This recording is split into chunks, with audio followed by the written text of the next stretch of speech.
The Taliban's homeland of Kandahar, where more than 15,000 troops have been deployed. None of them, however, look like this. Meet Lieutenant Colonel Rich McNorton. He's what's known as an Afghan Hand.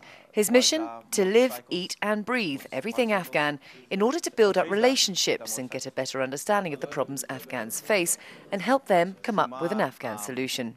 It's a unique approach to counterinsurgency where learning the language is a necessity. Nana Chast, Zararat. It was very painful, especially I'm 42 years old. Learning a language at this age is pretty difficult. But fortunately, we spent about 4 months learning prior to coming here, and I had an opportunity to immerse in Kabul for 30 days with an aid organization to practice it. With his pistol in his pocket, Rich McNorton doesn't think twice about taking a Toyota around town. I work in Washington, D.C. That really prepared me for coming out here. Security is always a concern, but we do take steps, like right now, traveling in this Toyota Corolla. This is downtown Kandahar. A number of the suicide attackers have been on this road because of the proximity to police headquarters. Again, trying to send a statement. Typically what happens are the civilians pay the price. There are 150 Afghan hands working in the country.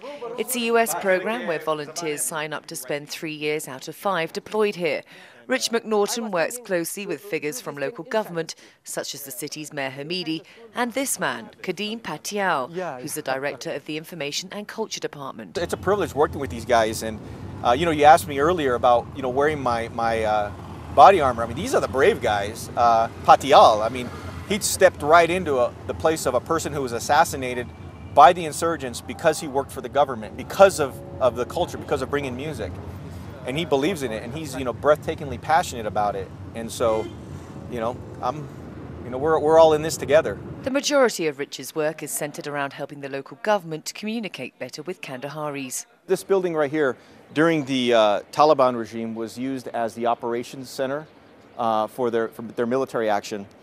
Right now, we're in the process of renovating this facility, and it's going to be used as a production facility to generate products to be used at various radio stations. And this is actually going to be the broadcast room.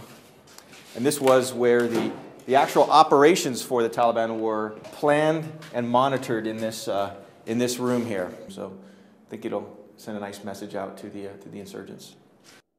A major operation was launched this summer to clear Taliban from the districts surrounding Kandahar city. Once the insurgent threat is gone, the next job's for local governance to spread its presence across the province. Early signs of success can be seen in the city. The number of government employees that are joining the ranks and taking jobs here that's increasing. Business is really booming over the last 3 months. You see a lot more people walking around, shopping. Kids are out. If you look around, kites are flying in the air.